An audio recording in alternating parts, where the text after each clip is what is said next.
Good morning, everybody. My name is Stephen Perry. You're very welcome to our webinar on an introduction to Lean.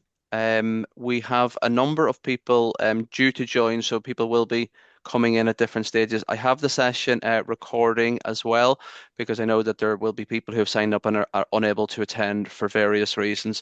So you're all very welcome on this getting colder January morning, but we're not quite back to snow just yet anyway.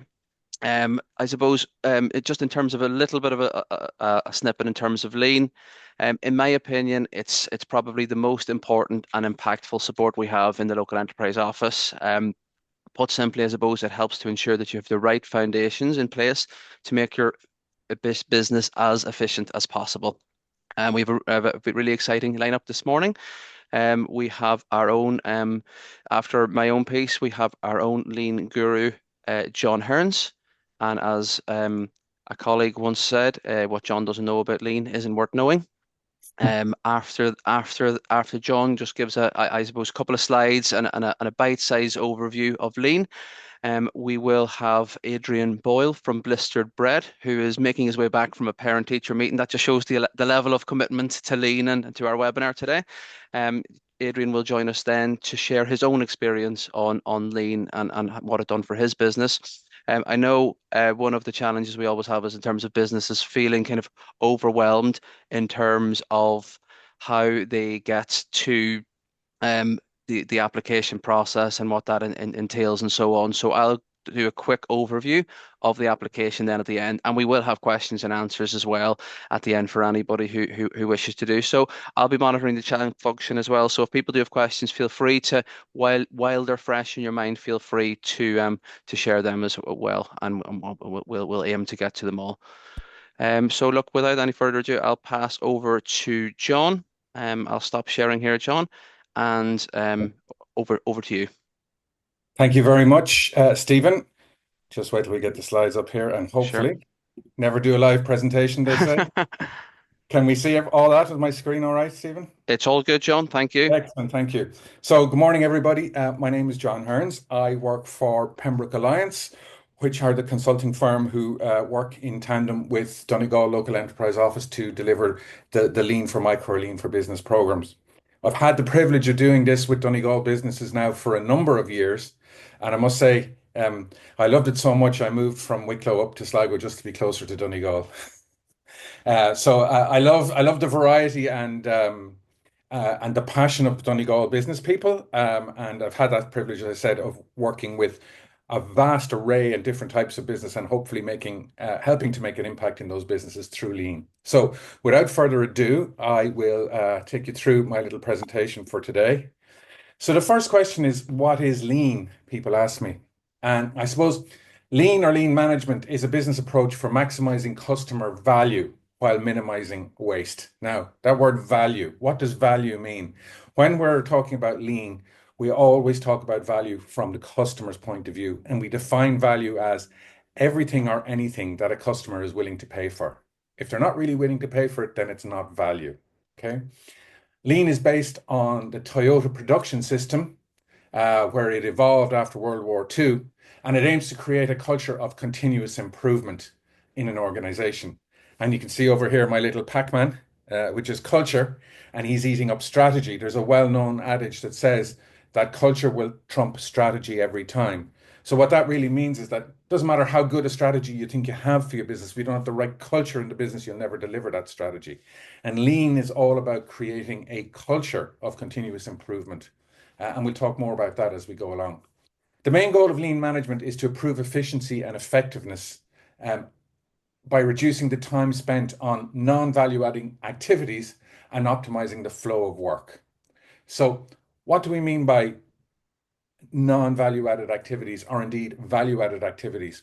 So, when we're looking at lean in a business and looking at processes, we're breaking out the activities we're doing within the business and we're deciding whether they are adding value. Remember, value being perceived from the customer's point of view, or not adding value. Obviously, if they're adding value, we want to emphasize those and keep doing them. And if they're not adding value, we want to minimize or eliminate them. And effectively, the non-value added activities are the waste within the process. We have a third category that I don't have the slide here, but I do have to touch on it, which is business value add. These are things that we have to do, that we have no option on, but they don't create a value for the customer. And the classic one is applying and collecting VAT for the government, right? So that doesn't create value for any of us, either the customer or the business owner. But you can't say, I'm just going to get rid of the VAT process in the business because you're legally mandated to do it. And there are lots of other examples of that. If you're in, health and safety type issues, particularly if you're in a food business, for example, you have to keep records of temperatures and all of those kinds of things. But you can't dispense with those. So lean is a belief that waste exists in all processes. And if you don't believe that, what I always say to people, think about when your alarm went off this morning, right? If the process that you were undertaking was to get up, wash yourself, get dressed, have your breakfast, and be at work by 9 o'clock. That's the process. If you think back over this morning, what did you do that was non-value added activity in that process? So, did you look at the news online, or did you sit down and listen to the radio for 10 or 15 minutes? Did you go and look for the sports results because your team were playing last night? Did you check your social media? Did you get engage in WhatsApps or text messages with friends? So we, from a lean perspective, would say that all of those things that you did during that process were not adding value to the process, and they were in fact waste. And we'll talk about waste in a little more detail in a moment. So moving on, while I've defined what lean is, I think it's just as important to say what it's not. Okay. So lean's not a project. Remember, we talked about this culture of continuous improvement. It's not a project that has a start date and an end date. Yeah. It's not delivered by me, the external consultant. It's facilitated by me, the external consultant, but it's delivered by you and your team on the basis that what I'm trying to do here is to coach and impart knowledge and some level of expertise so that you can begin the first step on a journey of continuous improvement, a journey that never ends. It can't be delivered in isolation of senior management. And this is one thing I'd like to kind of reinforce. Sometimes when I go into places, people have opted to go on the lean program or run the lean program in their business, and they introduce me to their team on the floor. And I don't see them from one end of the project to the other, or I find it hard to engage them in the project. So we really need the buy-in of the senior management or the owner of the business. Otherwise, it won't stick within the business. Okay. And it's most certainly not about creating more work or making my job harder on a day to day. Lean is actually about taking the bumps out of the day and making things run smoother. So moving on from that, there are pillars 2 and principles 5 in lean. Okay. And so our pillars are the pillars of continuous improvement and, most importantly, respect for people. I want to say about that, we never blame people in a lean process. We blame the process. Yeah. And we respect everybody. Everybody has an input into identifying what isn't working efficiently and how we might improve it. And what I always say, nobody knows any particular job better than the person that's doing that job 8 hours a day, 5 days a week. So respect for people is very, very important. Value lies in the problem that we're trying to solve for the customer. That's why they buy for us. But more specifically, in the part of the solution that the customer is actively willing to pay for. As I said, any other activity or process that doesn't bring value is considered waste. Lean emphasizes the importance of respecting and empowering employees and encourages a development of culture of problem solving and continuous improvement. So it encourages shared responsibility and shared leadership. It trusts the people who are doing the job to have the final say. That is very, very, very important. So that's identifying our value, and moving on then to the next principle is value stream mapping, right? So what is value stream mapping? And I will talk about it again in a minute. It shows you where the value is created or generated in a process and what proportion different parts of the process do or do not produce value. So at a simple level, it's a graphical representation of the particular process that we're looking on, written down on paper so that we can analyze it and how it's going forward.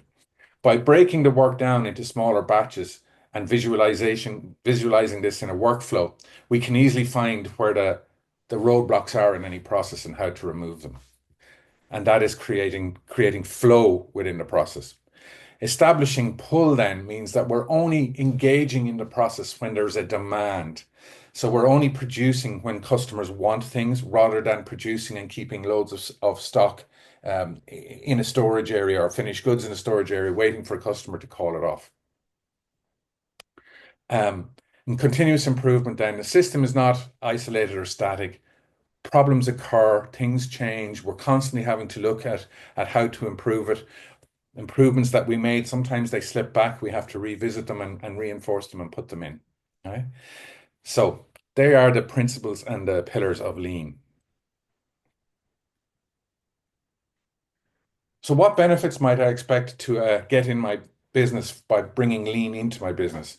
Well, firstly, you will get increased employee engagement and focus because you're actively pulling them into how this business is structured and how it operates, how we can make it more efficient, and most importantly, we can take the bumps out of the day.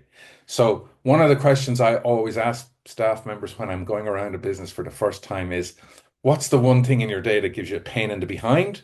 Or what is the one thing that you would change if you could change anything? And 99% of the time, people can say that off the top of their head. If only X, my day would be easier.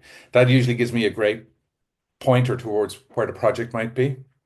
It will improve your productivity and efficiency by virtue of the fact that you're taking out the roadblocks or the bumps in any process. It will get you to market faster. It will improve the quality of your product because you're looking for issues and problems along your process and eliminating or catching them at that point. And over time, it will lead you to continuous improvement in your business. So let's specifically talk about the Lean for Micro or Lean for Business project that Local Enterprise Office Donegal is offering to you, and some of the common tools and phrases that you might hear when you undertake this project. So firstly, we have a guiding methodology for process improvement in Lean. It's called the DMAIC process. And it's a very simple, when you think about it, it's very logical. And I always say about lean isn't rocket science. Most of the time, it's actually pure common sense. It's just taking time to stand back and look at something. So the process that we use in lean to make, the D stands for define. And effectively what we're doing here is we're defining the problem that we're going to address. If I was working with you in a lean project, we put together a little charter in which we would say, this is the problem. This is the impact of the problem on the business. This is the start point and the end point of the process, because sometimes we can't cover it all in one project because it's quite a big process. So we focus in specifically. And so we define what we're going to do. The second stage, the M, starts from measure, right? So if you can't measure something, then you can't fix it. If we don't know where we are, how do we know we've improved? So the first point is that documenting of the process itself, that value stream map I'm talking about, that graphical representation. Think of a flow diagram starting at the beginning where the supplier brings in whatever it is we use in the process to the output, which goes to the customer and everything that happens in between. And we collect that baseline data. And having looked at that, we may decide to tighten up the focus of the project again, depending on how big it is. Then we go into the A, which stands for analyze. So now we're analyzing the data. We've all this data. What is it telling us?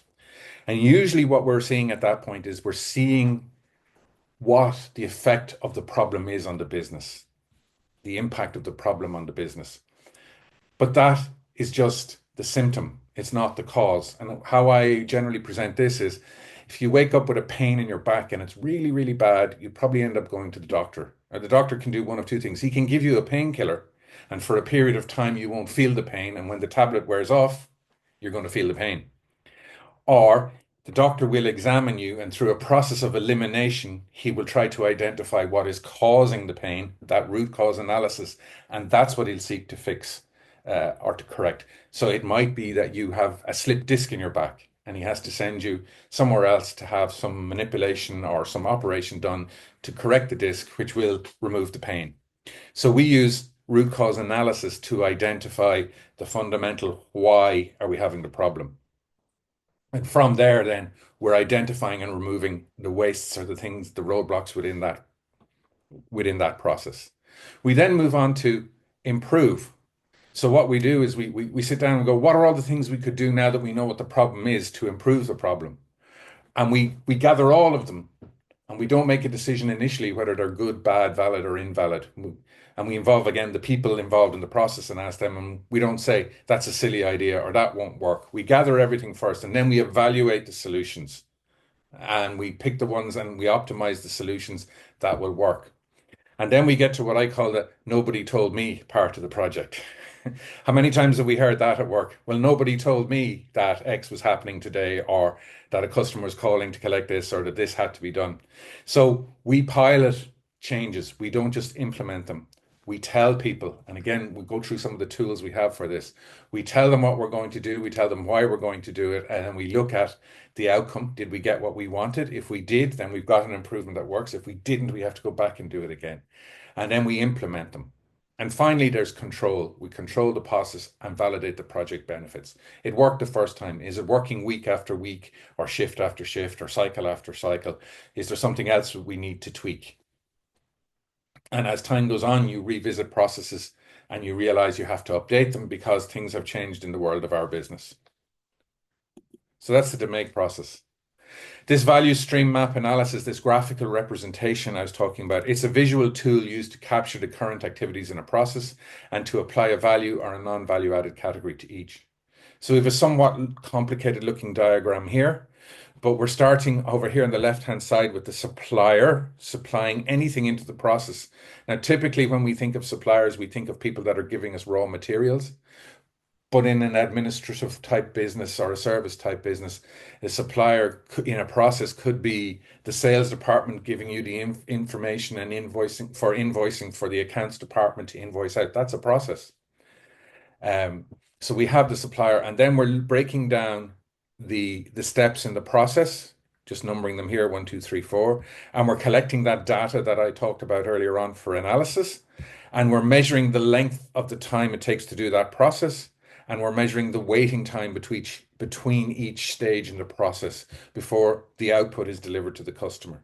So we have that on a page, graphical representation of our process with our data, with the time it's taking, with the waiting, and we can begin then to apply value and non-value added labels to the steps in the process. So what's this waste that I keep talking about? In Lean, there are 8 wastes, and we use the name Tim Woods to help us remember them. And very quickly, it stands for transport, inventory, motion, waiting, overprocessing, overproduction, defects, and skills. So very quickly, transport, when I mention transport, we tend to think of vehicles and goods moving, but transport can also be data and information going through an organization.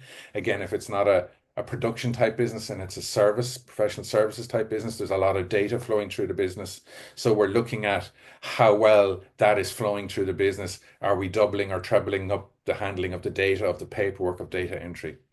Inventory is having too much or too little stock to make our process run. Motion, most of us experience this one on a regular time. How much time do you spend walking around the factory floor looking for the pallet truck, or in the office looking for the stapler or the scissors, or any other tool that we need? Um, or do we find ourselves walking from one end of our workplace to the other end of our workplace to do two separate parts of a process? Would it not make more sense to move those two parts of the process closer to each other, and eliminate that amount of time spent walking and engaged in motion in the business? Waiting. How many times have you heard saying, well, I can't do what I need to do because I'm waiting for John or Mary to finish what they're doing? So that's another waste we're looking to eliminate. Overproduction is just producing way more than our customers want at the moment or that we can sell, and it's backed up in a warehouse. Overprocessing is doing too much to the production of whatever we're producing in the service, more than the customer's willing to pay for. Um, so that's one that you come across sometimes. Defects then is when we have produced or delivered whatever it is that we're doing, if it doesn't work or deliver properly for the customer, it is a defect. We have to change it or rework it. That one's fairly obvious. And finally, skills. It's not recognizing the skills that we have within our organization and within people, and having people doing jobs that don't uh, leverage the skills that they have. So it's a bit silly, but just saying you have a fully qualified accountant and their job is to do the cleaning every day. That would not be a useful use of skills. The root cause analysis that I talked about earlier on. Um, What we do here is we use this diagram here on the left-hand side, which funnily enough looks like fish skeleton or fish bones.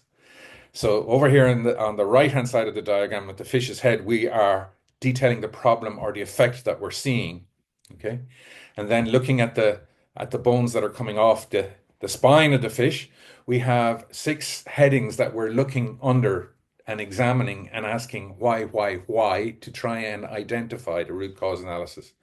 And those six causes are the manpower and the people, the method and the process, the material that we're using, the machines and the equipment that we're using, Mother Nature and the environment. Some of our businesses are susceptible to the weather and things that nature is doing, and the measurements that we are or are not taking within the process. And we can identify a primary cause, but sometimes then there's a secondary cause as well. So root cause analysis is crucial for problem solving in lean.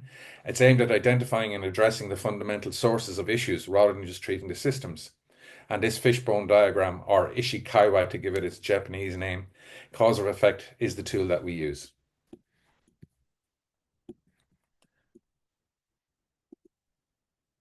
The nobody told me scenario.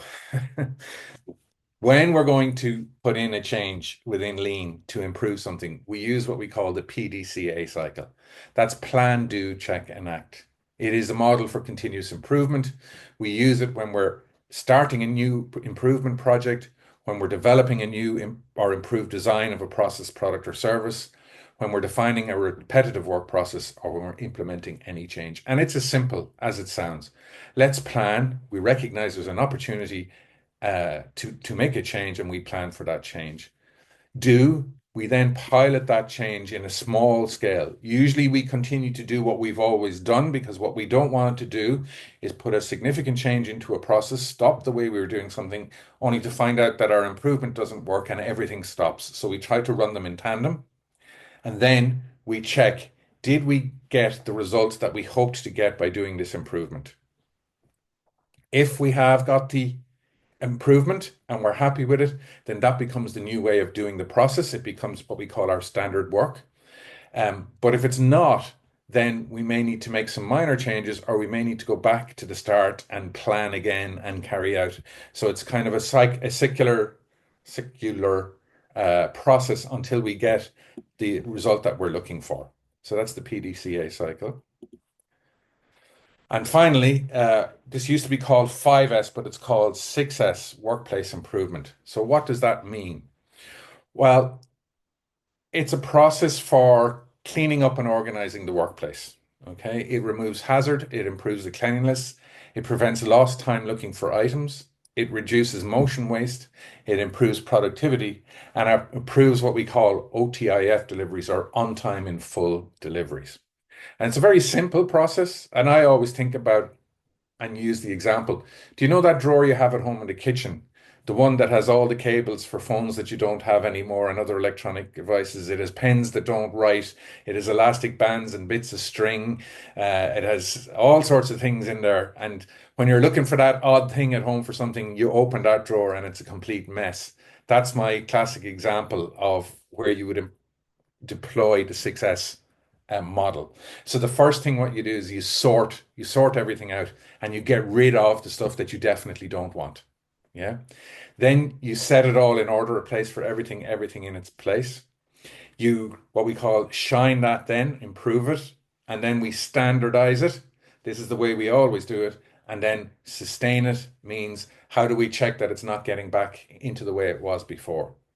And the sixth one that was added is we now are looking at things from a safety point of view. Okay. So let's say, for argument's sake, you have some form of a knife in the drawer. Well, should there be a cover on the knife so people don't cut their hand when they put it in?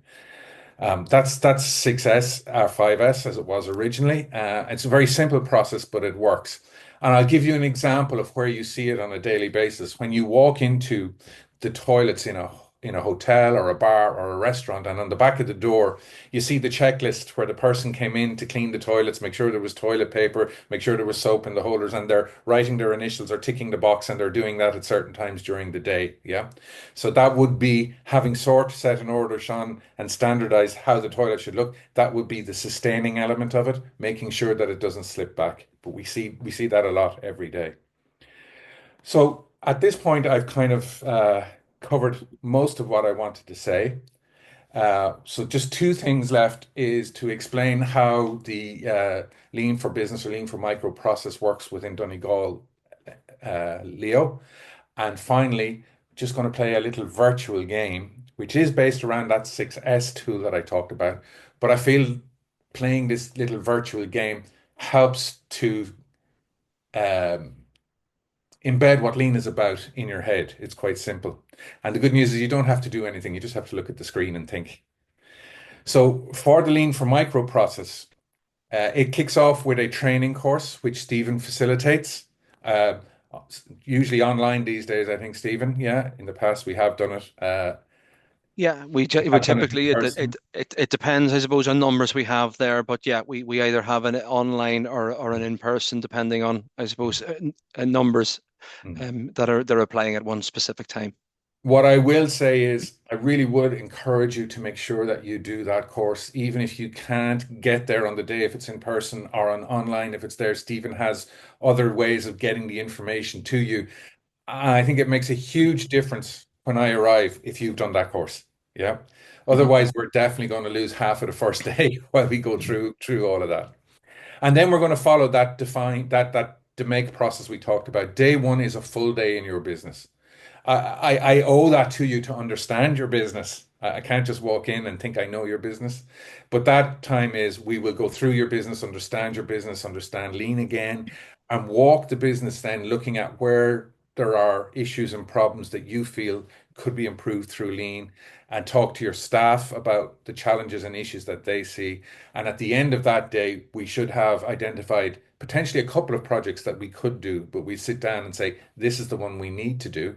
Or sometimes we are able to, if the processes aren't too big, get more than one done within the project, depending on what we're looking at. Day two then is where we gather all that data and measurements. Day three, I analyze. And I have to say, sorry, that after day one, we're now working on half days. So I'm not demanding a huge amount of your time. Day four and day five is where we're looking at what are the improvements and putting the improvements into place and making sure that they work. And day six then is a combination of producing a report and then taking you through the report and debriefing you and discussing what might be the next steps. And there's a couple of things to add there. When I'm on site, I don't necessarily need your time for the full day or half day that I'm there.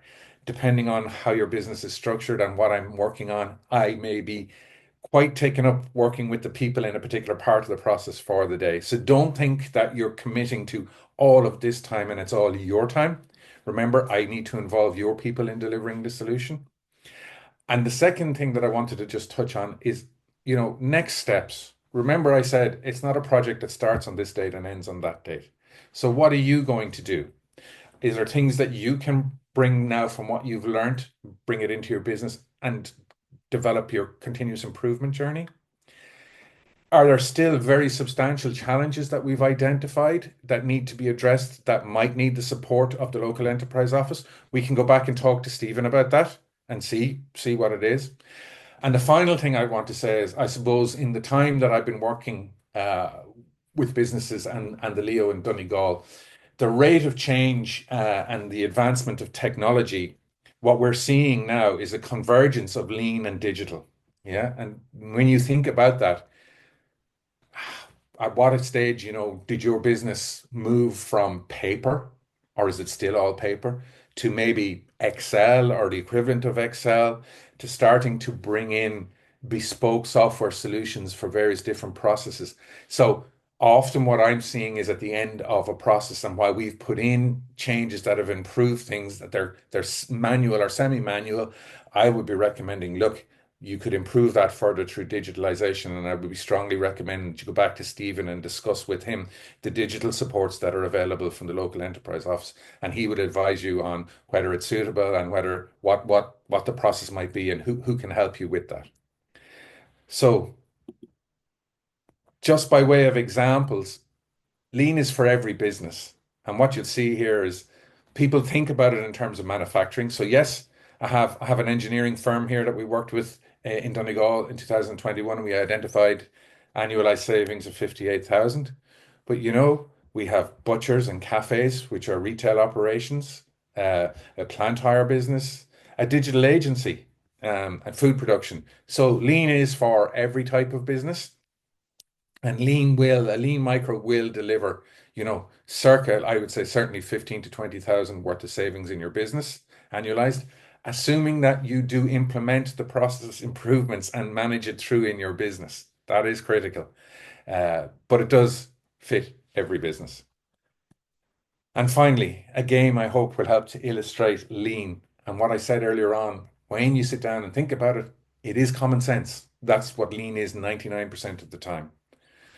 So I'm going to go through a game with numbers, okay? And I'm going to give you 10 seconds to visually look at something. I'm going to ask you a question and give you 10 seconds to visually look at something and think about how far or how much progress you made in the 10 seconds. So the first thing here, you can see we have a load of numbers on a screen, and I'm going to ask you within 10 seconds to find the numbers 1 to 40 and put them into order. And I'm saying go. 1, 2, 3, 4, 5, 6, 7, 8, 9, 10. So, how many do you think you found in that 10 seconds?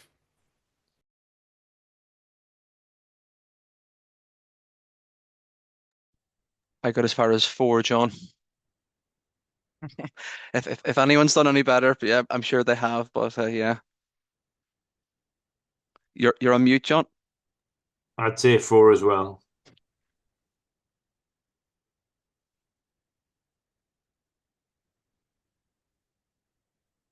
You're on mute there, John. Yeah, Okay. there we go. So there is the problem in our process, right? We can't put them in order in time. Yeah. Yeah, Okay. So what might we do next? Well, let's sort them out. And what I've done here is I've taken all the numbers above 40 out and I asked the same question. All right. You have 10 seconds. Find them 1 to 40, put them in order. 1, 2, 3, 4, 5, 6, 7, 8, 9, 10, and stop.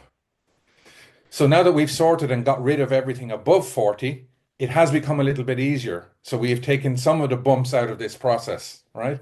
But I suspect we still didn't get all 40 of them done. Anyone want to say they got 40? All right. So we've sorted them out. Okay. So now we're going to set them in order. Okay. So what we've done here is we've created an order or a pattern. And actually you can see here the top left-hand quadrant, we've got number 1, and in the bottom we've got, in the second quadrant over here we've number 2, and over here we've number 3. So we have set them in order, but again, we'll go 10 seconds, find them 1 to 40 and put them in a linear order.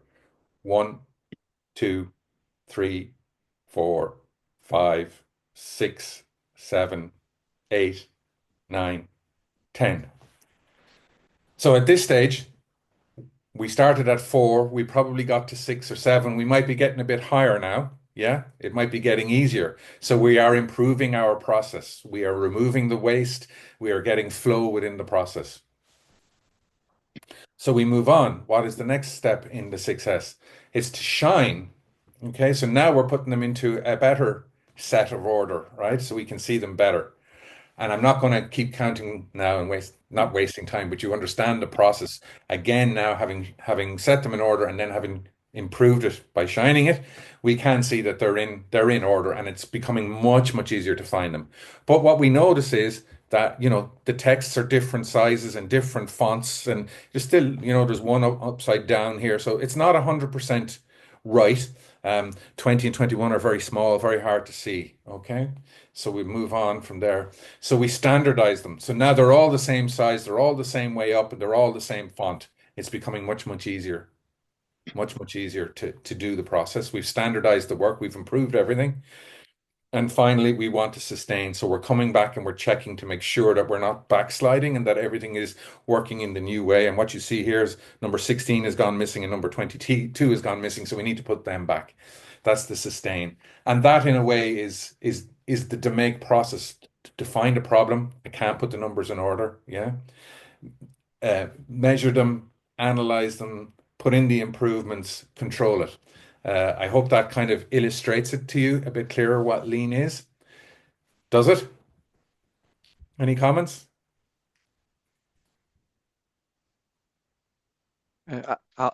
I'll start anyway, John. No, I think that was fantastic. As I said, a really good, useful bite size with a relevant example on how you bring it to life. Okay. From DMAC to Tim Woods, the fishbone diagram. It's all coming back to me as well. We actually implemented lean in our office as well here in terms of two things. Firstly, how we go paperless, and secondly, how we deal with inbound inquiries. And what we found is we increased significantly our number of inbound inquiries. We were able to track them, and we were able to deliver in terms of within 5 working days as part of our agreement to people that we were able to do that in over 90% of cases. So it really helped for us to bring that to life. And as you see from John's examples there, it's relevant for so many different businesses and sectors, and both from an internal and external perspective. I don't see any questions, just some positive comments here, which is great. Thank you for that, Mary, and some numbers there as well from the Yes. game before. What we are going to do now is just pass over to Adrian, who's waiting patiently from Blistered Bread. John, I might just get you to stop your slideshow, Yes, please. and Adrian is going to talk for maybe 10 minutes or so. And for those who have joined late, I will then go through the application process, and there is an opportunity for questions at the end. And again, if anybody has anything burning now, by all means, ask John, or we can facilitate that at the end. So, look, I'll pass you now over to Adrian, and we'll go from there. Good morning, everyone. Adrian Boyle's my name. I'm the owner of Blistered Bread. We're an artisan bakery in Letterkenny, supplying into a number of cafes and restaurants around Donegal. So we're going just over 2 years, probably 2.5 years at this stage. John actually came into our business last June, and he came in just to assess everything we're doing. I suppose we went through the whole process. And initially, I'd thought we were going to have some wins and savings in our production side, but John literally walked into our 3 by 4 meter space, and when you add ovens and fridges and stuff, he had a stand. Well, he had to move around in order to fit us in, or we had to fit him in everywhere. And we realized our production side was reasonably strong, but then that's when he started asking me questions about my processes and my admin and my costings and my forecasts and stuff. And I suppose that's when I started going, oh yeah, okay, this is where I need to work on. So we defined the problem there being that, it was, I know in terms of value, I felt like the customer didn't improve on value. It was more the business improved on value because I freed up more time. I was able to look at things with more clarity. For the longevity and the sustainability of the business, it meant that by taking this time and setting up the processes that John effectively did and aided me to do, we looked at costs. He set up, digitized it so that it was something I can adjust and change very, very quickly rather than having to go in and check files or create something different. We looked at forecasts. So we now have templates in place, thanks to John and the team, that allow us to make some decisions quicker. Which, yeah, that's for the value of a small business like myself. I'm not sure what the position is for most of you, but it's for me, it's a 3-person business. So there's a lot of things that I have to do in my time, and if I can free that time up, just as a better work-life balance, and frees me up to think of the next steps. Because so often, well, especially when our business was just under 2 years, I felt we were just in the day-to-day. So everything was just about getting by and following the steps, and there was no kind of real strong growth plan. But thanks to John's help and just that outside voice, looking at things like from just a little critically, looking and seeing what you're doing and challenge you, it really did change things. And I can I could say it had a huge impact in terms of the sustainability of the business from a profitability perspective. So honestly, in a nutshell, that was it. Like, I think everybody can benefit from it, be it as John mentioned, different sectors and different aspects you look at your business, be it a big business or a small business. I know we'll be considering again. We try and have that mindset continually in terms of looking at every process we have and see how we can improve it. Because we don't want to be trying to find the same file again, or we don't want to have to know where the brush is, or it's all these little things that save you time. And it's just your time is as valuable in our small businesses that we operate in as anything else. I honestly couldn't speak high enough of it. I think every one of you that are here today, it's good on you for taking on this time and making the time to step back from your business day-to-day operations. And I'm confident that by the end of this process with John and his team, you'll have found something or multiple things you need to work on that'll improve the business. Now, I am open to questions. I'm available even after this call if anybody has anything they'd like to talk about. So if anybody wants to fire ahead and ask. Just give that maybe a minute, Adrian. Just from my own perspective, I love to hear some of the things you've said there about, time. And I think that the gift of time, which is sometimes maybe not valued enough by entrepreneurs, where they spend huge amount of time, understandably getting things set up and getting things up and running and in place, and giving that back is pretty important. The clarity you mentioned as well, I think is great to hear that it helps. It has enabled you by the processes that John has put in place to set up those processes to make decisions more quickly. I suppose one question for myself is, what for you, if you could give an example maybe of the single biggest, most impactful, or one of the most impactful things that is done, I suppose, just to bring it to life for those people on the call?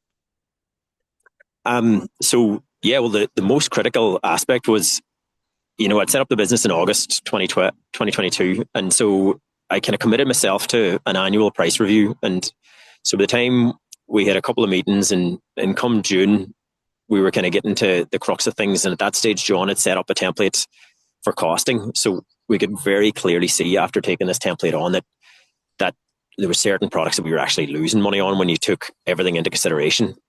And, I had this niggle that things weren't exactly making money, on certain lines. Mm-hmm. And so, this really hit home. And it was something I went, wow, right, I need to make changes now. So, he helped me about different suppliers, question each ingredient and looking at different processes. So that alone, that simply, without that, and at that timing hadn't come, I would have been busy full for the next 6 months. And then you're looking at the sustainability of the effectiveness of your business. Like, say, certain lines were definitely making money, but others were not. So if we didn't make the change to pricing there and then, I don't know if we'd still be in business now at this time, or like 6 months time or whatever. Sure. Just a question. Sorry, Stephen, if I just might add there. Yeah. Adrian also looked at, it wasn't just the pricing. We changed certain things as well, or Adrian came up with the suggestions as well. There were certain products that we looked at bringing to the market in a different way, rather than giving away the trade secrets, Adrian. But it was better for the business to do it that way than do it the way you were doing at the moment. So again, going back and seeing what solutions our suppliers could give us that we could bring to market, that was better value overall. I think that was yourself thinking in a lean way. Yep. Yeah.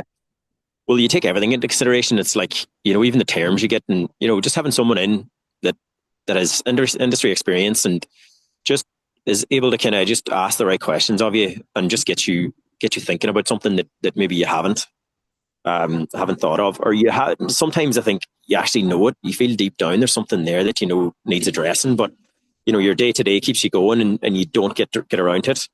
Now, I do see a question from Mary. Did you find it hard to find the time to engage with the lean process? Honestly, no. Just because I just made it a priority. It was my business. I suppose I worked nights, so I have some time during the day. John was flexible in terms of when he came. So our half days were generally during the day, which allowed me to focus on that time. And we could sit one to one and kind of go through everything. Your business might be different, Mary, just because if you have a bigger team, then you maybe spend more time with the team, as he said in the call, or rather than yourself. But no, I found John's flexible. And yeah, it was, I suppose I made it a priority. So no, I didn't find it trouble to make the time. I always find that people will say to me, I want to do it, but I'm too busy at the moment to do it, so I might do it next year. That's a classic example that you need lean now. Yeah, no, absolutely. I think every day there's a list every one of us probably have as long as our arm. And you can prioritize it, but if you can systemize things to just free up that little bit of time, it's only going to help your business to develop and grow. And if that's what you want, growth might not be but it just might help profitability or help in some way just make your work-life balance better. There's just all little things that can help. Great. Thank you so much, Adrian. It's interesting what John said there about the too busy piece. When we have inbound inquiries and people say that, that's automatically for me, have you heard of lean, and are you interested in freeing up some time? And generally speaking, there's a lot of interest in people to move forward for that. But yes, it's very much an appropriate one for people to consider. What I'm going to do now, folks, is I am aware of just Shane's question as well. We'll get to that at the end with others. I'm going to briefly go through the application process now as well, because again, I know for busy owners and lots of things happening, getting the time and probably thinking about get the application sometimes can actually be more trouble than actually getting to it. So I suppose I want to hopefully dispel any myths or overcome any fears that people might have in terms of what's involved in the application process. So I'll just share my screen. It's working between two screens here. Can everybody see that one okay? I think so. So into our financial supports, Lean for Business. We then go into click here to complete your application and get started. If you haven't the profile created before, you will just need to create an email, a password, and then just verify through the email. It's pretty much like setting up an email address. It's a kind of a 2-minute job. So in total, there are 17 questions, and the majority of them are either box tick, drop down. You'll be pleased to know. So the freedom of information and GDPR is the first one. Click I accept, choose your Leo. So you go into there. So obviously for people here, it'll be Donegal. We then, in terms of have you exceeded over 300,000 in terms of grant aid from the state over the past 3 years? The majority of businesses will not. I'd say probably 99.9%. So again, that's a no in terms of there. Have you been in receipt of funding before? And again, it's just to advise of what people have. It's not these questions aren't there to trick people. It's just about being open and honest, I suppose, in terms of what it is. Your business name. We'll just put in here Leo for example, and there's a little bit of detail here in terms of your own name, your address, and business details, your CRO number, etc., website details. Again, I would say nothing particularly out of the ordinary when you're filling out an application. The stage of business, so whether it's a startup or growth. And one thing to flag as well is the business does need to be trading for 6 months to avail of this. And I suppose building on what Adrian said and what John said as well, you will get more benefit from this program if you are trading, if you have you're working away, you have customers in place as well, as opposed to just starting out. So I think it is very much in your interest that the business is somewhat established before you embark on this. Day trading commenced, your business structure then. So then it's just the three options again, drop down. Just broadly speaking, your sector as well of business that you're operating in. A little bit of detail about the business. Again, this can be, if you have a website, if you've got a short bio, it can be kind of a copy and paste job as well. It doesn't have to be huge amount of detail. In fact, it's actually 150 words is the maximum.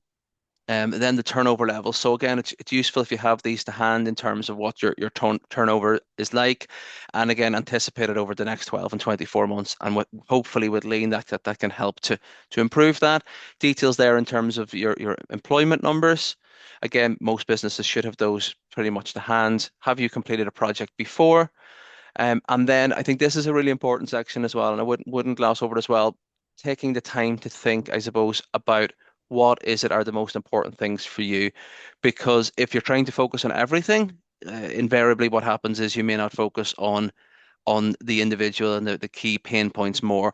So it's from an external and an internal perspective. So from an external, is it delivery time? Is it dependability, or sorry, speed of delivery, dependability, quality, flexibility, cost? Which of those elements are more important? Quite often businesses will look at them all. That's okay, but again, if there are specific ones that are more important, and again, when you're doing your training and when John or colleagues are out visiting, that's really important as well, so they understand what are your key pain points. Or is it from an internal perspective as well? So is it actually how quickly you're producing things? Um, your dependability, quality, flexibility, or the cost element again. So again, just focusing on those, I think, is quite important, and just giving yourself a couple of minutes to think about what are the important elements. Expected outcomes for delivery of the project. Again, that can be as long or short as you wish. And a little bit of detail there, your declaration, and essentially that is it. So if you have probably your turnover details to hand, you're clear in terms of what the project is involved. That is pretty much it. So, you sign it, and it's through. It will come through to ourselves then in the local enterprise office, and typically we would hope to have that turned around within 5 working days. So the process itself, in terms of the application, is not, in my opinion, overly burdensome. There are, I suppose, other considerations as well. The program as well is fully funded by ourselves. The one thing we would say is just be there, as Adrian pointed out and John earlier as well.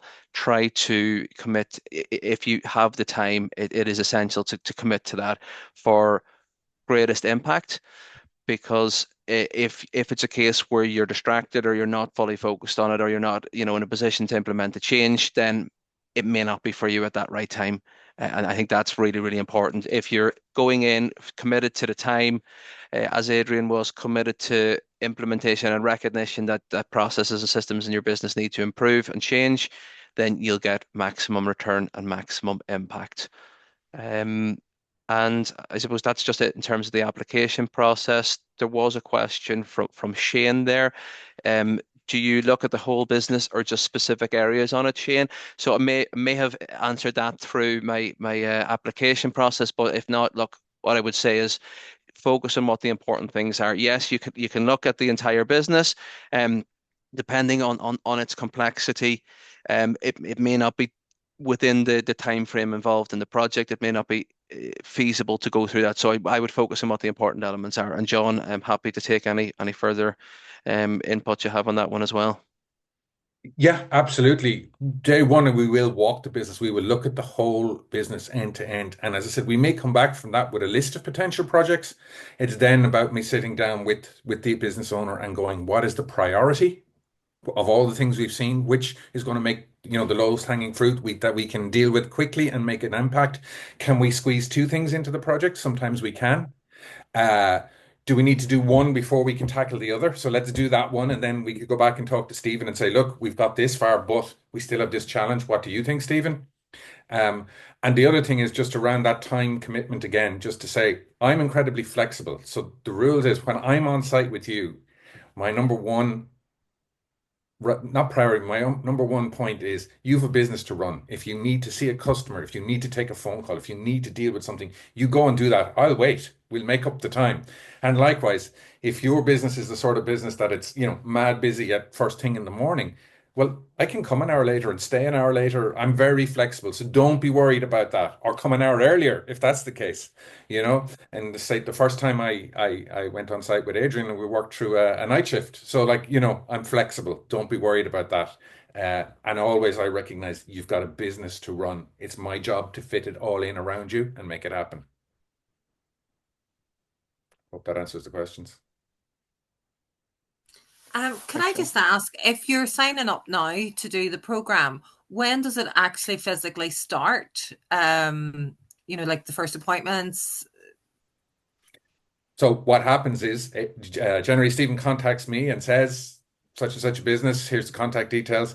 I ring you up and I say, right, okay, I can start next week or the week after when it suits you. You know, have you a preferred day or time? We get the first one in the diary. We then book the next days at the end of the day that I'm there, you know, because we assess maybe you have to do a couple of things, you know, between visits, make some changes, see how it goes. So we agree meeting on meeting when the next one happens. Because this is our downtime. We're a seasonal business. So if Yes. it was something that was starting soon, that would be phenomenal. But if it's Yeah. something that starts April, May time, then it's like, oh God, no, we'd be Sure. too busy. So just I suppose I'll come in on that. So the first step is get the application in as soon as you can. I would say that to yourself and anyone else on the call if you're in a position to commit. If ideally we have a number, a block of applicants together. So you know upwards and four. That makes, I suppose, just in terms of the full principles of lean, it makes it more efficient from the training perspective and from John even arranging his visits to come around to the different businesses. Again, look, we will work with businesses and try and be as flexible as we can with them, bearing in mind things that you've said on you.